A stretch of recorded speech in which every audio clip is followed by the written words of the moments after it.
Aerodynamically, a bee's body is not made to fly. The good thing is that the bee doesn't know and cover miles. The journey of law is long and ever changing, filled with challenges, amendments, and new beginnings. But we, the students of law, are built for this journey. We learn, grow, and evolve with every case, every book, and every experience. Whether it's the courtroom, the moot court, the judiciary, or any competitive exam, we stand strong, confident, and ready to excel. Because we don't just study law, we live it, we breathe it, and we believe it. सभी को मेरा नमस्कार, प्रणाम। आज हम section 1 to 5 भारतीय नागरिक सुरक्षा संहिता 2023 करने वाले हैं।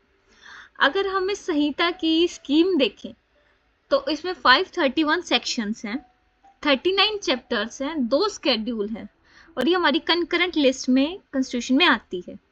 आज हम इसके सेक्शन 1 से 5 तक लाइन टू लाइन बेरेक्ट की लैंग्वेज में कवर करेंगे और शांति से सीखते और समझते चलेंगे कि प्रीलिम्स में, मेंस में कैसे कैसे क्वेश्चन बनते हैं।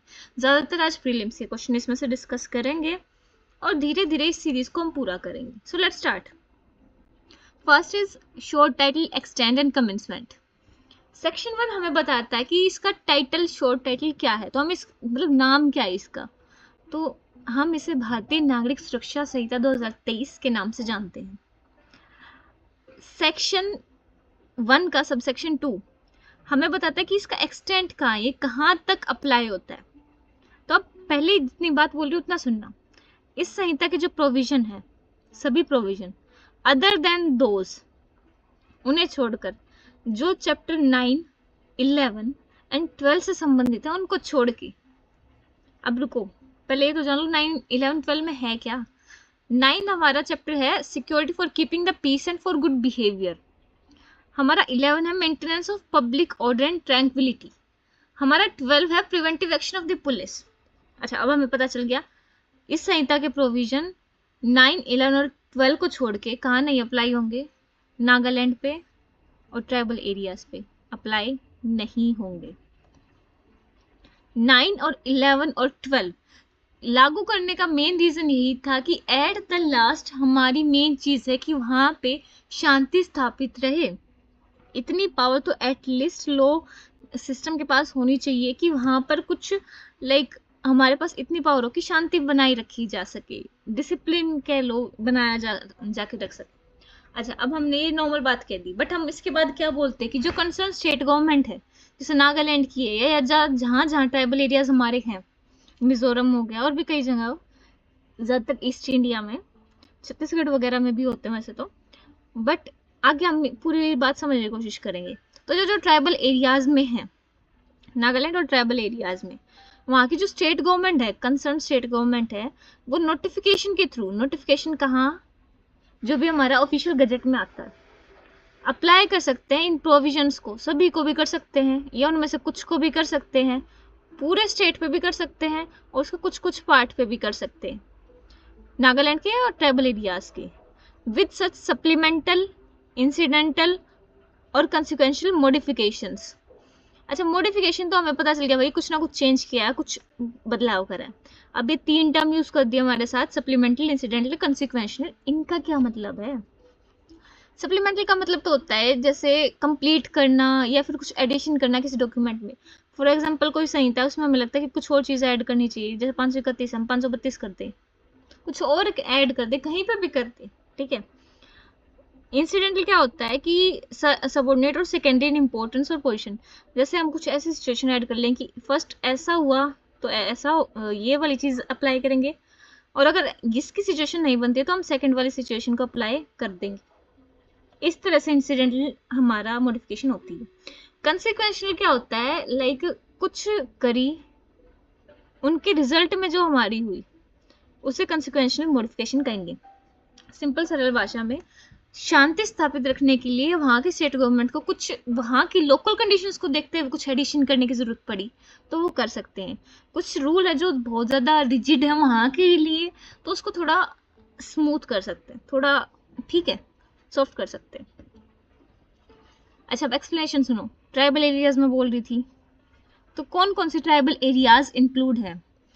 तो हमारा जो सेक्शन 1 है उसका सब सेक्शन 2 है, उसमें एक्सप्लेनेशन रखी है जहाँ ट्राइबल एरियाज एक्सप्लेन कर रखी है। वो टेरिटरी जो 21 डे ऑफ जनवरी 1972, ये सीधा सीधा हमारा क्वेश्चन आता है, याद करो इसको, तो चाहे बार बार बोलो। पढ़ने का सबसे अच्छा तरीका यही है कि आंख बंद करो और उस चीज को दोहराओ कि क्या पढ़ा था। तो ये चीज बार बार याद करनी है। 21 डे ऑफ जनवरी 1972 से पहले जो जो ट्राइबल एरिया ऑफ असम में इंक्लूड थी जगह, जो कि हमारे 6 शेड्यूल ऑफ कॉन्स्टिट्यूशन के पैराग्राफ 20 में बताई गई है। 6 शेड्यूल पैराग्राफ 20 में बताया गया है, वो ट्राइबल एरियाज हैं। बट उसमें क्या है, नहीं होता, म्यूनिसिपैलिटी ऑफ शिलोंग को हम नहीं मानते ट्राइबल एरिया। इस पे भी डायरेक्ट क्वेश्चन पूछा जाता है कि कौन से को हम नहीं मानते, तो म्यूनिसिपैलिटी ऑफ शिलोंग हमारा आंसर हो जाएगा। अच्छा, अब हमारा अगला था कि कमेंसमेंट शुरू कब से होगा। तो जब भी ऑफिशियल गजेट में आएगा नोटिफिकेशन, वो आया था हमारा 1 जुलाई 2024, 1.5 साल से ज्यादा का टाइम हो चुका है। अब हम थोड़ा सा ये समझने की कोशिश करते हैं कि 6 शेड्यूल ऑफ जो कॉन्स्टिट्यूशन है वो असल में है क्या चीज और वो किस चीज पे फोकस करता है। तो इसका मेन जो पर्पस होता है वो होता है कि ऑटोनॉमी बनाए रखे जो हमारे असम, मेघालय, त्रिपुरा और मिजोरम के जो ट्राइबल एरियाज हैं, उनकी जो कल्चरल और सोशियो इकोनॉमिक डेवलपमेंट है उसको प्रोटेक्टेड रखें। ट्राइबल एरियाज को हम ऐसे मान लें कि छोटे छोटे कस्बे हैं, तो वो क्या करते हैं, खुद ही हमारी पंचायत है, जो हमारे रूल्स हैं वो फॉलो करते हैं। उनकी खुद की छोटे छोटे परिवार, छोटे छोटे कस्बे, तो उनकी ऑटोनॉमी बनी रहे। वो नहीं चाहते कि कोई एक्सटर्नल पार्टी आके हमारे सिस्टम में छेड़छाड़ करे। तो इन चीजों को ध्यान में रखते हुए यहाँ पे ऑटोनोमस डिस्ट्रिक्ट और रीजनल काउंसिल बनाई गई है, जिनके पास लेजिस्लेटिव, एग्जीक्यूटिव, जुडिशियल पावर्स है। कि अगर हम सारे रूल्स बीएनएसएस के अप्लाई नहीं कर रहे तो कुछ तो सिस्टम हमें वहाँ पे चाहिए। तो ये सिस्टम था रीजनल और डिस्ट्रिक्ट काउंसिल्स बनाने का। ये जो काउंसिल्स हैं वहाँ के जो लोकल अफेयर्स हैं उनको मैनेज करती है, जैसे लैंड, फॉरेस्ट, कस्टमरी लॉज हो गया, या फिर जो ट्राइबल आइडेंटिटी है उसको प्रोटेक्ट करना और सेल्फ गवर्नेंस को प्रमोट करना। Done section 1। अब हम चलेंगे 2 पे। 2 हमारा डेफिनेशंस का, और ये आज का हमारा सबसे बड़ा लंबा सेक्शन होने वाला है। एक एक चीज को हम समझते चलेंगे। सबसे पहले 2 का ए, ऑडियो वीडियो इलेक्ट्रॉनिक मीन्स होता है साधन, कि किस तरह से हम उन चीजों का यूज करेंगे, किस किस चीज के लिए। अच्छा सुनो बात सुनो। Audio video electronic means shall include use of any communication device for the purpose of video conferencing के लिए यूज कर दिया, recording of process of identification, पहचान करने के लिए हम रिकॉर्ड कर रहे हैं चीज़ों को, लाइक फोटो वगैरह खींच रहे हैं, कुछ भी, search and seizure of evidence, transmission of electronic communication. अगर आप अभी देखो तो जब कहीं पे सर्च करने जाते हैं, जैसे किसी के घर में सर्च करते हैं, 185 के अंदर पावर है पुलिस को, ठीक है, तो उसकी भी वीडियोग्राफी होती है। तो ये यही कहना चाह रहे हैं कि ऑडियो वीडियो इलेक्ट्रॉनिक मीन्स से हमारा क्या समझ है भाई, वो कम्युनिकेशन डिवाइस का वो यूज जो हम वीडियो कॉन्फ्रेंसिंग के लिए, recording of process of identification के लिए, जैसे टीआईपी हो गई हमारी, और सर्च सीजर के लिए, या फिर ट्रांसमिशन ऑफ इलेक्ट्रॉनिक कम्युनिकेशन के लिए, ठीक है, या फिर उन पर्पस के लिए जो कि स्टेट गवर्नमेंट बताएगा अपने रूल्स के थ्रू, उन चीजों के लिए। अब नेक्स्ट आई हमारी डेफिनेशन बी, बेल। बेल का मतलब होता है रिलीज होना, रिहा होना किसी पर्सन का जो एक्यूज है, जिस पर एलिगेशन लगा हुआ है, इल्जाम लगा हुआ है, या जिस पर संदेह है, किस चीज का, किसी ऑफेंस के कमीशन का संदेह है, उसे लॉ की कस्टडी से रिहा करना, उसे बेल कहते हैं।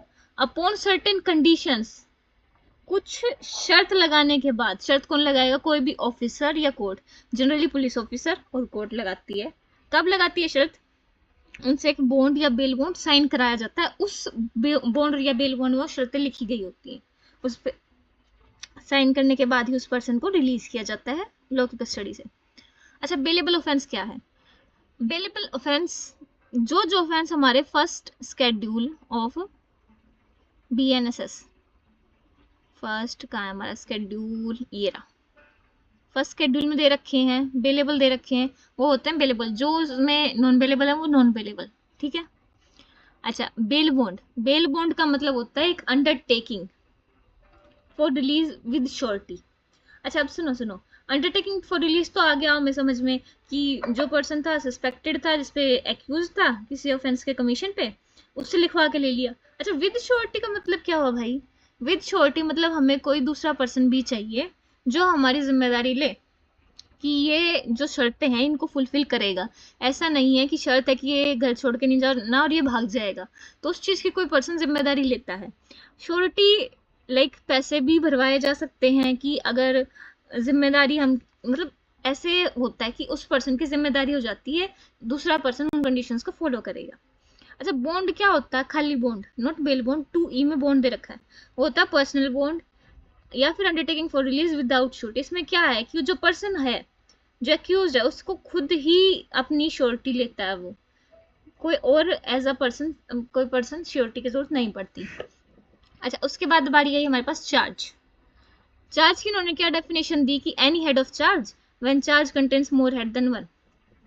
जो जो हमारे ऑफेंसेस हैं उनके जो जो नाम है, सरल सिंपल भाषा में सेक्शन 193 में जो हमारी चार्जशीट आती है उसमें जो जो लगाई जाती है कि ये इस धारा के तहत इस पे मतलब ये इल्ज़ाम है और इसके अंतर्गत इन्हें सजा मिलनी है, तो वो उन चीज़ों को हम चार्ज बोलते हैं। ठीक है। कोग्निजेबल ऑफेंस, कोग्निजेबल ऑफेंस या कोग्निजेबल केस वो केस है जिसमें जो पुलिस ऑफिसर है वो बिना वारंट के अरेस्ट कर सकता है। और ये कैसे पता चलेगा कौन से केस है? तो फर्स्ट शेड्यूल में हमारा पूरा टेबल दे रखा है जिसमें ये बता रखा है कि ये अवेलेबल है, ये नॉन अवेलेबल है, ये कोग्निजेबल है, नॉन कोग्निजेबल है, वो चीज़ें बता रखी है फर्स्ट शेड्यूल में। अच्छा उसके बाद आ गई हमारी कंप्लेंट। कंप्लेंट से क्वेश्चन आते हैं भाई, नोट करो। कंप्लेंट में कोई भी एलिगेशन जो ओरली या इन राइटिंग करी गई किसे? मजिस्ट्रेट सर को। किस लिए? ताकि वो एक्शन ले सही था कि अंडर में कि कोई पर्सन है जिसे हम जानते हैं या नहीं जानते हैं, उसने कोई ऑफेंस कमिट करा है, बट इसमें पुलिस रिपोर्ट इंक्लूड नहीं होती है। अच्छा बट इसमें ये तो हमने समझ लिया, पुलिस रिपोर्ट कौन सी? 193 में जो हमारी चार्जशीट है उसको हम पुलिस रिपोर्ट बोलते हैं, चलान होता है उसको बोलते हैं 193 में। अब इन्होंने साथ में एक्सप्लेनेशन दी। एक्सप्लेनेशन में क्या बोला कि जो रिपोर्ट पुलिस ऑफिसर ने बनाई है जो डिस्क्लोज करती है इन्वेस्टिगेशन के बाद किसी भी नॉन कोग्निजेबल ऑफेंस का कमीशन। अब अभी अभी अभी हमने पढ़ा कोग्निजेबल। कोग्निजेबल क्या? जिसमें अरेस्ट विदाउट वारंट होता है। नॉन कोग्निजेबल मतलब हमें वारंट चाहिए अरेस्ट करने के लिए। अगर ऐसा कुछ ऑफेंस पता चला कि ये तो नॉन कोग्निजेबल ऑफेंस कमिट हुआ इस घटना में, तो उस पुलिस रिपोर्ट को हम कंप्लेंट ही मान लेंगे और जो पुलिस रिपोर्ट तैयार करेगा पुलिस ऑफिसर उसे हम कंप्लेनेंट मानेंगे इस ऐसे केस में। हो गया हमारा 2H। अब आगे चलते हैं। इलेक्ट्रॉनिक कम्युनिकेशन, फर्स्ट मतलब ए में हमने पढ़ा था ऑडियो वीडियो इलेक्ट्रॉनिक मीन्स क्या साधन थे। अब उन साधन से हम पहुंचा क्या रहे हैं? इलेक्ट्रॉनिक कम्युनिकेशन पहुंचा रहे हैं क्या, और उसमें क्या क्या आता है? अब कम्युनिकेशन में क्या आता है? कोई भी रिटर्न, वर्बल मतलब बोली चीजें, पिक्टोरियल मतलब फोटो, और वीडियो मतलब मूविंग फोटो कह लो, वीडियो तो समझते ही है, जो भी ट्रांसमिट हो रही है, ट्रांसफर हो रही है किसी पर्सन से दूसरे पर्सन को, किसी डिवाइस से दूसरे डिवाइस को, किसी पर्सन से किसी डिवाइस को, या किसी डिवाइस से किसी पर्सन को। चार कंडीशन दे दी, एक डिवाइस है एक पर्सन है, अब वो किसी भी तरीके से हो सकता है। ठीक है। Bye means of any electronic device including, specifically बताया कि टेलीफोन, मोबाइल फोन या कोई अदर वायरलेस टेलीकम्युनिकेशन डिवाइस या कोई computer, audio video electronic player या कैमरा या कोई और इलेक्ट्रॉनिक डिवाइस या कोई और इलेक्ट्रॉनिक फॉर्म, जो हमने इलेक्ट्रॉनिक फॉर्म जो यहाँ पे बताई 4-5, इनके अलावा अगर कोई और भी फॉर्म है आ जाती है निकट भविष्य में, बाद में वो भी चीज़ें इंक्लूड होंगी, और साथ में जो central government time to time notification के थ्रू बताती रहेगी वो चीज़ें भी हमारे इलेक्ट्रॉनिक कम्युनिकेशन में इंक्लूड होंगी। चांस कम है इसमें से क्वेश्चन आने का, बट याद रखना। अच्छा अब हमारा आ गया हाई कोर्ट। हाई कोर्ट का मतलब होता है, अगर हम स्टेट की बात करें तो स्टेट का हाई कोर्ट, अगर यूटी की बात करें यूनियन टेरिटरी की, जहाँ पे किसी स्टेट की हाई कोर्ट का जुरिस्डिक्शन एक्सटेंड किया गया है तो वो वाला हाई कोर्ट। और अगर ऐसा है जिसमें किसी भी स्टेट की हाई कोर्ट का जुरिस्डिक्शन एक्सटेंड नहीं किया गया, तो उस यूटी में जो भी highest court of criminal appeal है उसे हम हाई कोर्ट बोल लेंगे, but supreme court of India ऐसा नहीं हो सकती। सुप्रीम कोर्ट से ऑफ इंडिया के नीचे वाली ही जो कोर्ट होगी उसे ही हम हाई कोर्ट मानेंगे, समझे। अच्छा, इस चीज को ऐसे और इस तरह से एक्सप्लेन करने का क्या मतलब बनता था, मतलब ऐसा भी तो किया जा सकता था ना, हम इसमें ये डिफाइन करें कि हाई कोर्ट इस सेक्शन में डिफाइन है, ऐसे बनती है, ये इतने जज होते हैं, बट ऐसा नहीं किया गया और इसको इस तरह से बताया गया। इसका मेन पर्पस ये था, जैसे फॉर एग्जाम्पल मैं हूँ और मेरा जो डिस्ट्रिक्ट है, मुझे कैसे पता चलेगा उसके लिए हाई कोर्ट कौन से में जाऊँ, मुझे अपील करनी है, तो उस चीज़ को स्पेसिफाई करने के लिए इस तरह डेफिनेशन दी गई है कि उस स्टेट में जो उनसे हाई कोर्ट है, आप उस स्टेट की हाई कोर्ट में जाओ। वैसे तो हमें नॉर्मली पता है, बट स्टिल कोई डाउट ना रहे उस चीज़ को क्लियर करने के लिए। अब के में आ गया हमारे पास इंक्वायरी। इंक्वायरी मजिस्ट्रेट सर करते हैं हमारे। 2 के मतलब किंग, किंग कौन, मजिस्ट्रेट सर, वो क्या करेंगे, इंक्वायरी। इंक्वायरी क्या होती है, प्रत्येक इंक्वायरी ट्रायल के अलावा जो इस संहिता के में मजिस्ट्रेट या कोर्ट के द्वारा करी जाती है उसे इंक्वायरी बोलते हैं। अब ये इन्वेस्टिगेशन होने के बाद समझ में आएगी। इन्वेस्टिगेशन क्या होता है, वो सभी प्रोसीडिंग जो इस संहिता के अंदर एविडेंस के कलेक्शन के लिए पुलिस ऑफिसर के द्वारा कंडक्ट की जाती है या किसी भी और पर्सन के द्वारा जो कि मजिस्ट्रेट के द्वारा डायरेक्ट किया जाए, जो ऑथराइज किया जाए। अब हमें इस बात से क्या समझ में आया, 2 चीजें हैं, इंक्वायरी और इन्वेस्टिगेशन, ठीक है। इंक्वायरी और इन्वेस्टिगेशन, इन्वेस्टिगेशन करती है पुलिस, इंक्वायरी करता है मजिस्ट्रेट सर हमारे, ठीक है। अब एक्सप्लेनेशन, जब कोई भी प्रोविजन स्पेशल एक्ट के बीएनएसएस के साथ अगर इनकंसिस्टेंट मतलब अलग अलग कॉन्ट्राडिक्टरी हैं, तो उस केस में स्पेशल एक्ट के रूल अप्लाई होंगे, ठीक है। अच्छा, जुडिशियल प्रोसीडिंग वो सारी प्रोसीडिंग्स जो हमारे जज साहब के आगे होती है, ये हो गया। पर इसमें और भी चीजें इंक्लूड होती हैं, जैसे जो प्रोसीडिंग एविडेंस के लिए और ओथ दिलाने के लिए की जाती है, वो भी जुडिशियल प्रोसीडिंग के अंदर इन्होंने इंक्लूड करी है, ठीक है। अच्छा, उसके बाद लोकल जुरिस्डिक्शन। लोकल मतलब देखो, नॉर्मल अगर हम नॉर्मल पेरेंट्स में समझे तो हमारे आसपास की चीजें, आसपास का जुरिस्डिक्शन जो हो गया। और इसको हम कोर्ट की उसमें समझे तो जो भी स्टेट गवर्नमेंट ने बांट रखा है चीजों को, मतलब जैसे कोई डिस्ट्रिक्ट है उसको बांट दिया कि इस जगह पे या फिर इसके सब डिवीजन कर दिए, तो जो हमारे सीजीएम क्या होते हैं, चीफ जुडिशियल मजिस्ट्रेट, वो उस डिस्ट्रिक्ट के क्षेत्र बांटते हैं कि ये क्षेत्र इस मजिस्ट्रेट, ये क्षेत्र इस मजिस्ट्रेट और ये क्षेत्र इस मजिस्ट्रेट के पास आएगा, कि उस क्षेत्र में कोई भी अगर गुनाह या फिर कोई भी ऑफेंस होता है तो उन मजिस्ट्रेट साहब के पास हमारी फाइल जाएगी। नेक्स्ट आ गया हमारा non cognizable offence. Non cognizable offence का मतलब होता है कोई भी ऑफेंस जिसमें बिना वारंट के हम अरेस्ट नहीं कर सकते। अच्छा, नोटिफिकेशन का मतलब क्या होता है, कोई भी नोटिफिकेशन जो ऑफिशियल गजेट में पब्लिश हो। ऑफेंस क्या होता है, 2Q में हमारी डेफिनेशन दे रखी है ऑफेंस की, कोई भी एक्ट या ओमिशन, कोई हमने काम किया हो या कुछ जो जिसकी हमारी लीगल ड्यूटी बनती थी करने की, वो चीज़ हमने ना करी हो, जिसे कानून के तहत पनिशेबल बनाया गया है उस समय पर, जिस समय आपने वो चीज़, वो एक्ट या ओमिशन करा गया था, तो वो ऑफेंस है। पर section 20 of cattle trespass act 1871 के अंदर भी अगर आप कुछ करते हो, उसमें भी अगर आपकी कंप्लेंट आती है, तो वो भी एक ऑफेंस की कैटेगरी में माना जाता है, वो कंप्लेंट भी। अब हमारी बात आ गई officer in-charge of police station. बड़ी ही साधारण सरल भाषा में बोले तो SHO, स्टेशन हाउस ऑफिसर को हम officer in-charge of police station बोलते हैं। और अगर वो अपने स्टेशन हाउस पे नहीं है या फिर किसी बीमारी की वजह से या किसी अन्य कारण की वजह से अपनी ड्यूटीज परफॉर्म नहीं कर पा रहे, तो जो भी पुलिस ऑफिसर उस स्टेशन हाउस पे होंगे उनसे कम रैंक के, परंतु कांस्टेबल की रैंक से ज्यादा, तो वो पर्सन भी, उनके पास भी पावर है कि वो SHO की पावर्स एक्सरसाइज करें।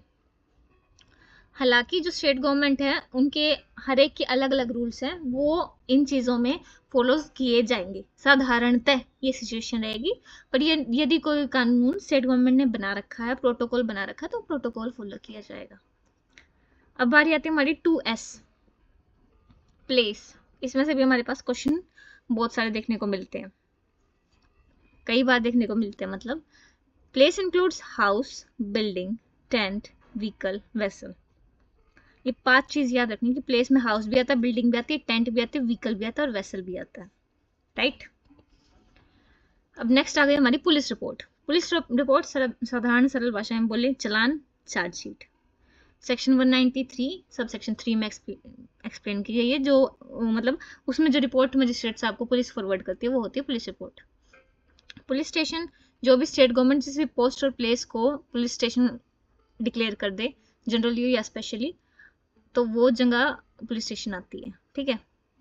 पब्लिक प्रोसिक्यूटर जो भी 18 में हमारा अपॉइंट किया गया वो, और कोई भी पर्सन जो पब्लिक प्रोसिक्यूटर की डायरेक्शन के अंडर एक्ट कर रहा है वो भी हमारा पब्लिक प्रोसिक्यूटर की डेफिनेशन में आता है।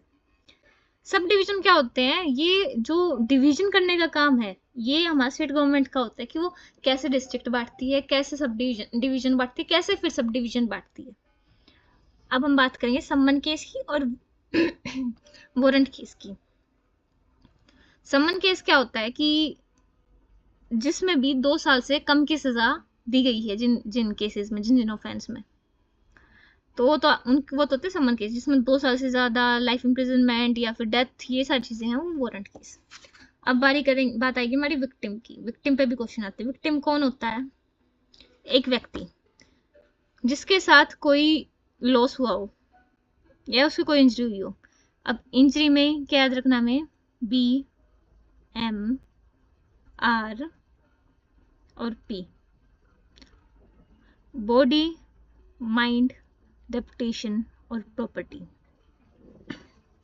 बॉडी मतलब उसको कोई फिजिकल इंजरी हुई है, माइंड मतलब मेंटल इंजरी हुई है, बहुत ज्यादा हरासमेंट हुई है किसी पर्सन की, मानसिक पीड़ा हुई है।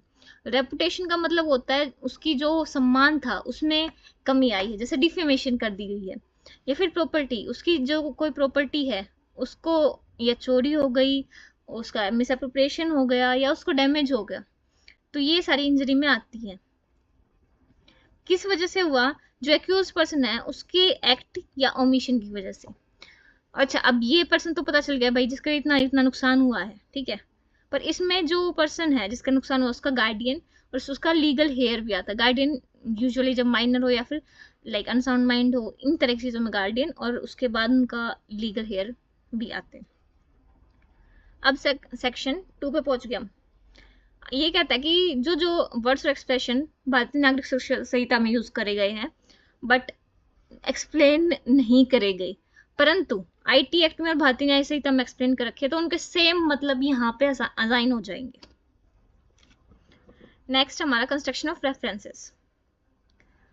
ये क्या कहता है कि हमारा अगर कुछ स्पेशली नहीं लिख रखा, खाली ये लिख रखा है कि मजिस्ट्रेट ऑफ फर्स्ट क्लास, कुछ आगे वर्ड नहीं लिख रखे, ना कुछ स्पेसिफाई कर रखा, तो बिना क्वालिफाइंग वर्ड्स के हम उसे ये मान लेंगे कि judicial magistrate of first class की बात हो रही है यहाँ पे, या judicial magistrate of second class की बात हो रही है। उसके बाद इन्होंने बताया कि वेयर अंडर एनी लॉ, इस संहिता के अलावा, the function exercisable by magistrate relate to matters, कोई मजिस्ट्रेट है जो एप्रिसिएशन और शिफ्टिंग ऑफ एविडेंस करने लग रहा है, कोई डिसीजन फॉर्मुलेट कर रहा है जिससे उस डिसीजन की वजह से कोई पर्सन को पनिशमेंट मिल सकती है, पेनल्टी मिल सकती है, कस्टडी में डिटेंशन हो सकता है जब तक उसका ट्रायल इन्वेस्टिगेशन चल रहा हो, या फिर उसका ट्रायल में भेजा जा सकता है किसी भी कोर्ट के आगे। तो वो ये सारे काम ना जुडिशियल मजिस्ट्रेट साहब करेंगे हमारे। और जब कोई मजिस्ट्रेट एडमिनिस्ट्रेटिव और एग्जीक्यूटिव नेचर वाले काम करे, जैसे कि कोई लाइसेंस ग्रांट कर दिया, कोई सस्पेंशन कर दिया लाइसेंस का, कैंसलेशन कर दिया, किसी को प्रोसिक्यूशन के लिए सैंक्शन कर दिया या विड्रॉ कर लिया, तो ये सारे हमारे एग्जीक्यूटिव मजिस्ट्रेट के काम होते हैं, ठीक है। अच्छा, उसके बाद आ गई हमारी बारी ट्रायल ऑफ ऑफेंसेस अंडर भारतीय न्याय संहिता एंड अदर लॉज। भारतीय न्याय संहिता के जितने भी सेक्शन है वो BNSS के अंदर गवर्न किए जाएंगे, उनको इसके अंदर उनका प्रोसीजर चलाया जाएगा। जो बाकी सारे उनके लिए जो जो स्पेशल उनके बता रखा है प्रोसीजर वो फॉलो किया जाएगा, अगर स्पेशल नहीं है तो BNSS का फॉलो किया जाएगा। और सेक्शन 5 हमारा क्या बोलता है? नहीं, 5 नहीं बोलता, ये जो एक्ट है ना ये बोलते हैं कि जे एक्ट, प्रोबेशन है, ये एक्ट हम बहुत स्पेशल हैं, और कुछ भी अगर हमारा कॉन्ट्रेरी है BNSS के साथ तो जो हम कहेंगे, जो हमारी बात होगी वो मानी जाएगी। सो ये हो गए हमारे सेक्शन 1 to 5। और थैंक यू फॉर इतनी देर तक समझने के लिए। आगे भी हम इस सीरीज को ऐसे कंटिन्यू करते रहेंगे। आज हमारा इंट्रोडक्टरी सेशन था, आगे हम एमसीक्यूज, प्रीलिम्स, मेंस सॉल्व करते रहेंगे और समझते सीखते रहेंगे धीरे धीरे, और जल्दी इस प्लेलिस्ट को ख़त्म भी कर देंगे। So thank you so much.